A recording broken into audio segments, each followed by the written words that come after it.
ini terganggu. Yesus bangkit ini menjadi berita sukacita tapi juga menjadi ancaman. Berita sukacita bagi orang-orang yang mencintai Yesus dan merasakan keselamatan, tapi menjadi ancaman kepada para imam-imam kepala dan para pembesar karena kedudukan dan jabatannya terancam.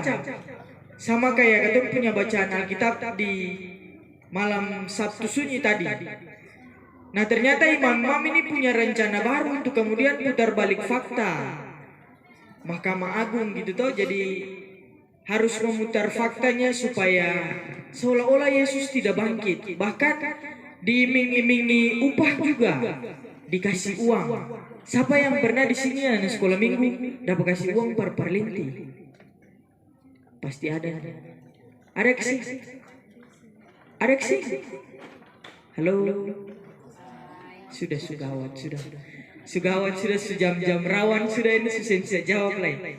Tapi dalam ketum pun cerita Alkitab yang ketum baca, ternyata sampai pada kasih uang supaya karang cerita sabarang-sabarang. Sampai pada tahap itu, dong menunjukkan bahwa ternyata memang betul-betul dong merasa takut, terancam karena Yesus bangkit.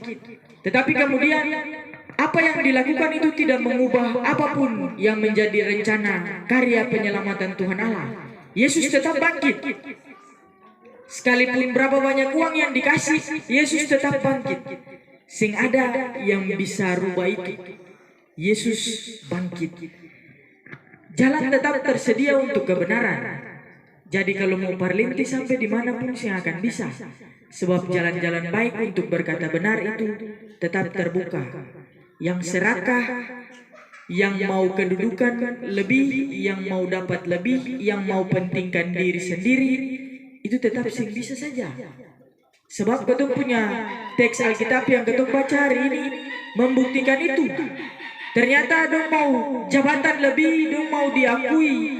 Para pembesar-pembesar, pemuka-pemuka agama itu mau diakui, tapi toh sih bisa. Fakta tentang kebangkitan Yesus mengalahkan semua keinginan itu. Fakta tentang kebangkitan Yesus kemudian mengalahkan semua rasa ingin mau lebih. Jadi bisa. Oleh karena itu, di malam ini firman ini secara sederhana mau mengingatkan ketung bersama dengan tema. Tema Paskah kita adalah Yesus bangkit, kalahkan keserakahan. Oleh karena itu, kebangkitan Yesus di pagi ini, di subuh ini, mengalahkan semua keserakahan, rasa ingin mau lebih, rasa ingin pentingkan diri sendiri, rasa sing mau lihat orang lain punya lebih, rasa sing mau lihat orang lain punya kesuksesan yang jauh lebih baik. Itu Yesus bangkit mengalahkan semua itu. Jadi yang ada rasa-rasa macam begitu di dalam diri, dalam hati itu, kebangkitan Yesus di pagi ini menghilangkan semuanya. Oleh karena itu, firman Tuhan di hari ini bersama dengan tema mengingatkan ketum yang pertama, Bapak Ibu, Bapak Saudara dan anak-anak sekolah minggu. Yang pertama bahwa kita diingatkan untuk bersyukur untuk semua yang kita miliki. Jadi kalau sudah Pak, jangan mau lebih.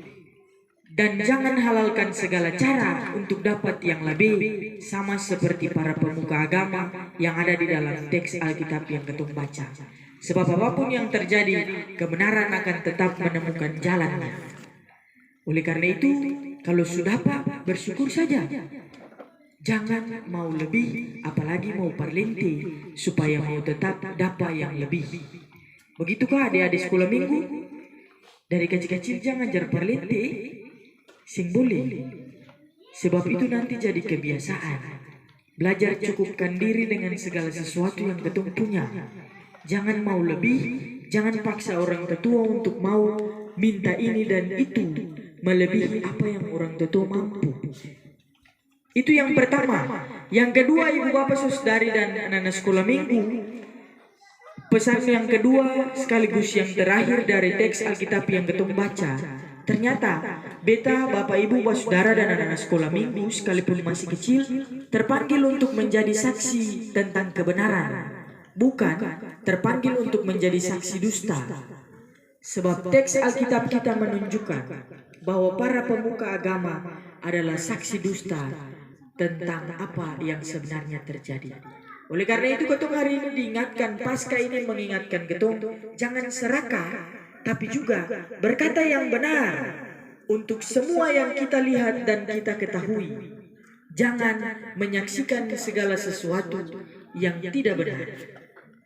Kalau ya, bilang ya. Kalau seng, bilang seng. Jangan cuma karena 1000-2000 lalu ketong ajar perlinte. Itu sama dengan ketong mengkhianati Yesus Kristus yang telah bangkit di pagi ini. Itu sama dengan adik-adik tadi mengkhianati perjalanan jauh bawa obor menyala-menyala tadi. Seng ada guna.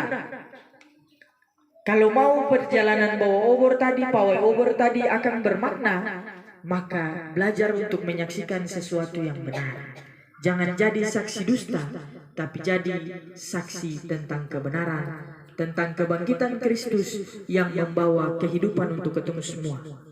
Bukan Bapak Ibu Saudara dan anak-anak, tapi membawa pengharapan yang baru dalam perjalanan kehidupan kita ke depan.